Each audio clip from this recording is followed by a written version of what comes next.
Hello friends, जिया boutique world में आपका स्वागत है। आज इस वीडियो में हम जो पैंट गलत हो चुकी है, खराब हो चुकी है, उसको ठीक करेंगे। तो देखिए, मैंने पैंट को क्या किया है, पहले खोल लिया है। अब मैं पहले इसकी प्रॉब्लम बता देती हूँ क्या थी। प्रॉब्लम थी कि एक तो आसन जो है वो ज्यादा बड़ा बना रखा था। दूसरी चीज, ये कमर कम थी। कमर फिर भी ठीक, थोड़ी सी टाइट थी, कम थी। और यहाँ से थाइज पे से ये टाइट थी। तो इसका मतलब एक तरीके से आप कह सकते हैं कि पैंट बिल्कुल ही खराब हो गई थी, क्योंकि ये पहनने लायक ही नहीं थी। अगर इसको पहन के वो एक बार भी बैठ जाते तो ये फट जाती। अब इसको ठीक कैसे करेंगे? ये मेन गलती हुई कैसे है कि पैंट को पहले कटिंग किया गया है विदाउट इनर के हिसाब से, और उसके बाद इसमें इनर लगाया गया है। अब आपको पता है कि इनर लगाने के बाद थोड़ा सा मार्जिन में फर्क पड़ जाता है। जैसे आप इनर वाले सूट कटिंग करते हो तो उसमें भी फिटिंग में फर्क पड़ जाता है। और पैंट पूरी नाप की कटिंग कर रखी थी तो वो टाइट हो गई। अब इसे हम ठीक कैसे करेंगे? तो सबसे पहले हमने क्या किया है, इसको खोल लिया है, इसके जॉइंट खोल लिए हैं। यहाँ से ये फ्रंट हिस्सा है, ये बैक हिस्सा है। मतलब पैंट का मैंने एक पैर बिछा के रख लिया है, और फ्रंट बैक में फर्क करके ही कटिंग कर रखी थी ये पैंट। तो इसका जो स्टार्टिंग है वो यहाँ से स्टार्टिंग है, इधर से स्टार्ट है। ये फ्रंट हिस्सा यहाँ से है, बाकी वो बैक हिस्से वाला हिस्सा आया है। अब देखिए कहाँ प्रॉब्लम हुई है।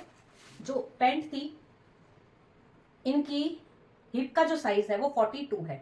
जब हम 42 का फोर्थ हिस्सा करते हैं तो 10.5 आएगा। 10.5 पे हम मार्क लगाना था हमें, ठीक है, और प्लस कुछ मार्जिन लगाना था। तो इन्होंने 10.5 पे तो निशान लगाया, जो कि यहाँ सिलाई थी, मैं थोड़ी सी कटिंग कर दी तो इसलिए पूरा 10 आ रहा है। तो 10.5 पे मार्क लगाया, मार्जिन नहीं लिया। और ऊपर से ये जो पैंट है ये इनर वाली हो गई। विदाउट इनर की होती तो फिर भी कुछ पहनी जाती, लेकिन इनर वाली हो गई तो और दिक्कत हो गई।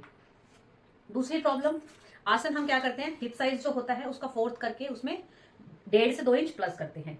लेकिन इन्होंने क्या किया, यहां तक, इधर जो है यहां तक रेडी आ रहा है। तो इन्होंने आसन में क्या किया कि देखो 14 ले रखा है, 10.5 आया। अब इसमें इन्होंने आसन में क्या किया, 1 2 3, है ना, लगभग 3 से 4 इंच इन्होंने एक्स्ट्रा लिया है। जो कि 3 से 4 इंच एक्स्ट्रा बहुत ज्यादा हो जाता है। ये जो बहुत हैवी साइज होता है उसमें आप ले सकते हैं, जिसमें उनकी थाइज हैवी होती हैं और हिप्स भी हैवी होती है, ठीक है। लेकिन अगर किसी की हाइट कम है, थाइज हैवी है, तो उसका फिर नाप अलग तरीके से आएगा।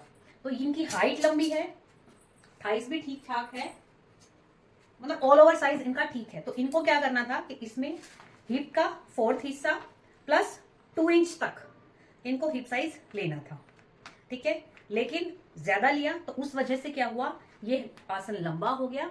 और जो थाइज का इनके पास नाप था वो था 13.5, तो 13.5 ही लगा रखा इन्होंने निशान। 13.25 आ रहा है अब तो, ठीक है। तो ये तो नाप फिर भी ठीक लगाया, लेकिन इससे हुआ क्या, ये नाप नीचे लगा दिया, जिसकी वजह से ये हिप पे से ये पैंट टाइट हो गई। और जो थाइज थी वहां पे नहीं आई, उसे नीचे आया ये। तो ये एक तरीके से इस पूरी पैंट की जो फिटिंग थी वो बिल्कुल खराब हो गई। अब इसे हम देखते हैं कि ठीक कैसे करेंगे। तो सबसे पहले जो इसका फोल्डिंग का हिस्सा था, अब यहाँ से थोड़ा सा पहले फोल्ड कर रखा है, तो इसीलिए मैंने फोल्डिंग के लिए एक निशान लगा लिया। पहले ये फ्रंट वाले हिस्से के लिए है, और इसकी लेंथ जो है वो यहाँ से बनेगी, ठीक है। और यहाँ पे ये पहले इसके फोल्डिंग का है, मतलब जो इलास्टिक के लिए आएगा। तो यहाँ तक इसका रेडी था, तो इस हिसाब से हमने यहाँ ये निशान लगा दिया। अब यहाँ से जो हमारा हिप साइज था, पहले हिप साइज था हमारा 42, उसका चौथा हिस्सा किया हमने, 10.5 इंच आया, ठीक है। और 10.5 इंच में हमने क्या किया, 1.5 इंच एक्स्ट्रा ले लिया, ठीक है। अब 1.5 से 2 इंच ले सकते हैं, मैं 1.5 ही ले रही हूँ क्योंकि बैक में ऑलरेडी है। तो जो इतना ही हम बैक में और डालेंगे तो ये बिल्कुल परफेक्ट आ जाएगा। ये हमने पूरा यहाँ तक निशान लगाया 12 इंच पे। अब हमने क्या किया कि इसके आसन का निशान लगाना है, तो आसन का निशान भी मैंने 12 इंच पे ही लगाया है, जैसे हम एक स्क्वायर बॉक्स बनाते हैं उसी तरीके से, ठीक है, ओके।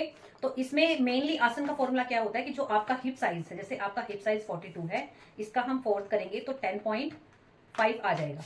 अब इस 10.5 में आप प्लस 2, मतलब आप 1.5 से लेके आप 2.5 तक का मार्जिन ले सकते हैं। इससे ज्यादा आप आसन का ना लें, ठीक है, 1.5 से 2.5 इंच तक, ठीक है। तो मैंने कितना लिया है, मैंने लिया है 1.5 इंच, ठीक है, क्योंकि बैक हमने उठा के काट रखी है तो इसमें 1.5 इनफ रहेगा। तो मैंने 12 इंच का आसन लिया है, ठीक है। और यहां से जो हमने चौड़ाई ली है, अब आगे 2.5 इंच चौड़ाई ये ली है, और यहाँ पे हमने आसन की शेप डाल दी है। अब क्या करना है हमें कि यहाँ से अब नीचे मोहरी है, यहाँ तक अगर हम शेप पट्टी के हिसाब से निशान लगाते हैं, देखिए शेप पट्टी के हिसाब से ये इस तरीके से आएगा यहाँ से, ठीक है, ये निशान आएगा ऐसे। लेकिन अब इतना तो कपड़ा हमारे पास नहीं होगा ना कि हम ये जॉइंट भी डालेंगे और शेप में यहाँ तक इतना बड़ा कपड़ा हम डाल पाए, है ना। इतना कपड़ा, क्योंकि लेंथ इतनी निकालनी एक ही कपड़े में बहुत दिक्कत हो जाएगी। तो हम क्या कर रहे हैं, यहाँ तक इस कपड़े को पहले सीधा कटिंग करेंगे और यहाँ तक ही हम जॉइंट डालेंगे। तो इसको हम यहाँ से यहाँ तक हल्की हल्की इसी शेप, पहले यहाँ तक आई थी तो इसी शेप को फॉलो करते हुए इसे हम यहाँ ऐसे ले जाएंगे और इसे मिला देंगे। यहाँ तक इस कपड़े को हम कटिंग करेंगे। ये जो हिस्सा है इसको कटिंग हम नहीं करेंगे क्योंकि ये थोड़ी सी नीचे से लूज है, तो नीचे से ये बिल्कुल ठीक थी, तो यहाँ कुछ भी करने की जरूरत नहीं है, हम सिर्फ यहाँ तक ही करेंगे जो करेंगे, ठीक है। और मैंने सबसे पहले कपड़े पे कागज पे निशान क्यों लगाए हैं, क्योंकि कपड़ा हमारे पास बहुत कम है और उसमें से कपड़ा निकालना समस्या की हो जाएगा। तो एक हिस्सा दूसरी साइड से निकालेंगे, दूसरा हिस्सा दूसरी साइड से निकालेंगे, तो इसीलिए मैं पहले इसे पेपर पे कटिंग कर रही हूँ, फिर इसे कपड़े पे रख के कटिंग करूंगी, क्योंकि उस पर फिर हमें लाइनिंग भी लगानी है, ठीक है। तो ये देखिए हो गया है। और बैक वाले को क्या करेंगे, बैक वाले को भी हम सेम ही कटिंग कर लेंगे और लेकिन यहाँ तक कटेगा। बैक वाला हिस्सा हमारा यहाँ से कटेगा, यहाँ से लेंथ होगी यहाँ से लेके और यहाँ तक का कटेगा, और फ्रंट का हिस्सा है वो हमारा यहाँ से लेके और यहाँ तक का कटेगा, ठीक है। तो चलिए मैं इसकी कटिंग कर लेती हूँ। अगर आप फ्रंट बैक इकट्ठा ही कटिंग कर रही हूँ, मैं एक्स्ट्रा मार्जिन नहीं डाल रही हूँ क्योंकि यहाँ पे एक्स्ट्रा मार्जिन ऑलरेडी है।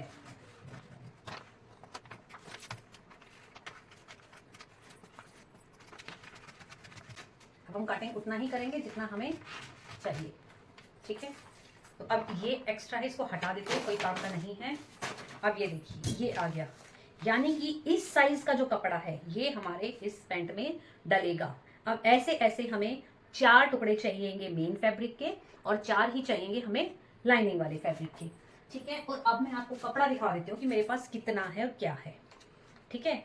जो फ्रंट का हिस्सा होगा उसकी लेंथ थोड़ी सी छोटी हो जाएगी और बैक वाले की लेंथ थोड़ी सी बड़ी होगी, तो मैंने अलग अलग 2 पीस ना कट करके मैंने इसी में कर लिया है, ठीक है। जैसे कि ये लाइन जो थी ये फ्रंट की थी और ये लाइन जो थी वो बैक की थी,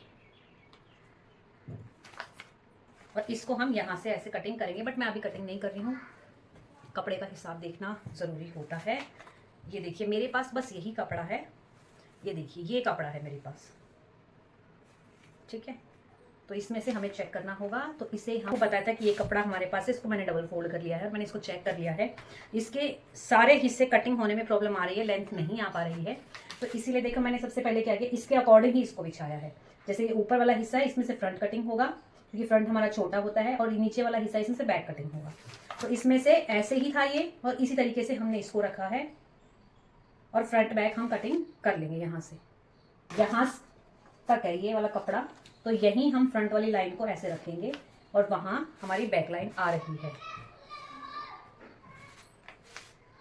ये देखिए इस तरीके से रखेंगे और बिल्कुल नीचे तक आ रहा है। तो इससे हम पहले यहां से कटिंग करते हैं, ठीक है।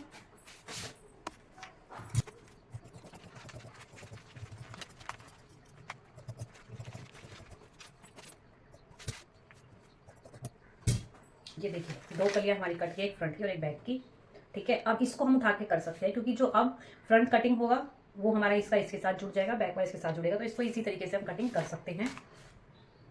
जैसे कि शेप से शेप को मिला के अगर हम कटिंग करते हैं तो हमारे फ्रंट हिस्से की तो लेंथ निकल आएगी, लेकिन बैक वाले की लेंथ नहीं निकल रही है।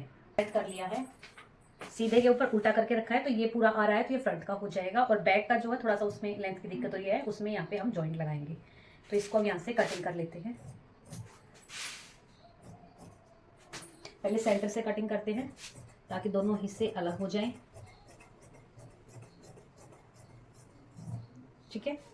अब आसन की कटिंग करते हैं।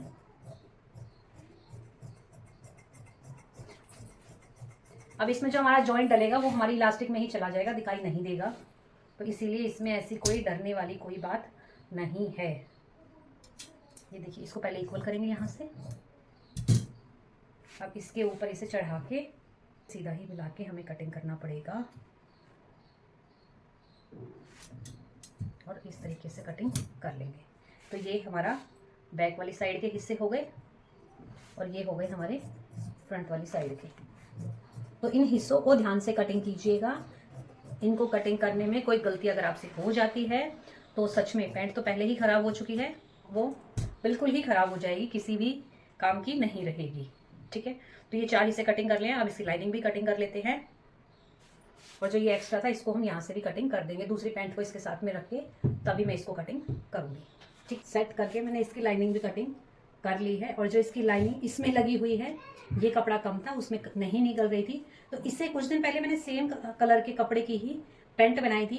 कपड़ा भी बहुत अच्छा था, हल्का है, तो ये इनर के तौर पे भी यूज़ हो सकता है। तो इसी को मैंने इनर के तौर पे यूज़ कर लिया और इस तरीके से सेट करके अब इनको हम कटिंग कर लेंगे। तो अब देखिए कलियां कटिंग हो गई है। और जो ये उल्टी हैं इनको हम कैसे सीधा करेंगे, इसे करेंगे ऐसे। ठीक है, और इस कपड़े को पलट के इसके ऊपर अब ऐसे रख देंगे, तो ये भी हमारी सीधी आ जाएगी। ठीक है, इसे भी ऐसे पलट के ऐसे रख देंगे, तो चारों कलियां हमारी रेडी हो गई। अब इसे हम इस पे अटैच करते हैं। करना है तो इसके लिए पहले एक हिस्से को ऐसे उल्टा करके रख लिया है। इसमें फ्रंट वाला हिस्सा नीचे है, बैक वाला ऊपर है। अब इसके ऊपर इसको ऐसे रख लेंगे, यानी कि जो आसन वाला कॉर्नर है ये एक साथ मिलके आने चाहिए। इस तरीके से हम इसको रखेंगे।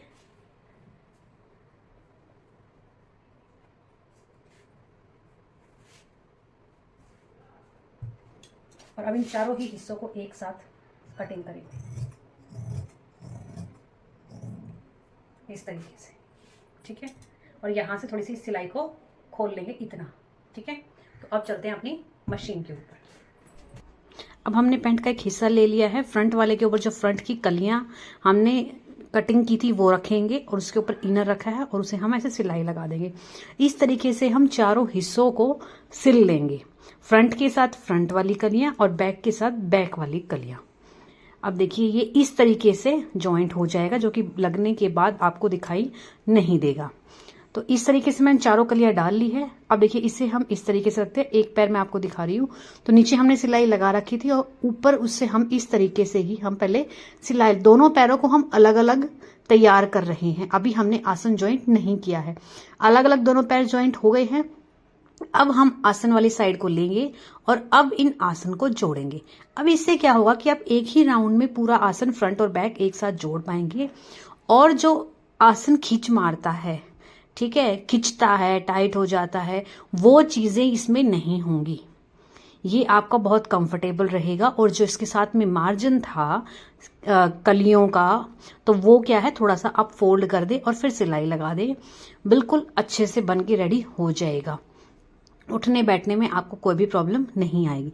तो ये देखिए आसन भी हो गया है। अब हम ऊपर आते हैं, तो ऊपर हमारा साइड में हमने बताया था कि मार्जिन में फोल्ड कर रखा है, तो इस तरीके से अब जो हमने कलियां लगाई है उसमें जो जोड़ आया था उन जोड़ को इस तरीके से खोल लेंगे और ऊपर से एक फोल्ड लगाकर सिलाई लगा देंगे।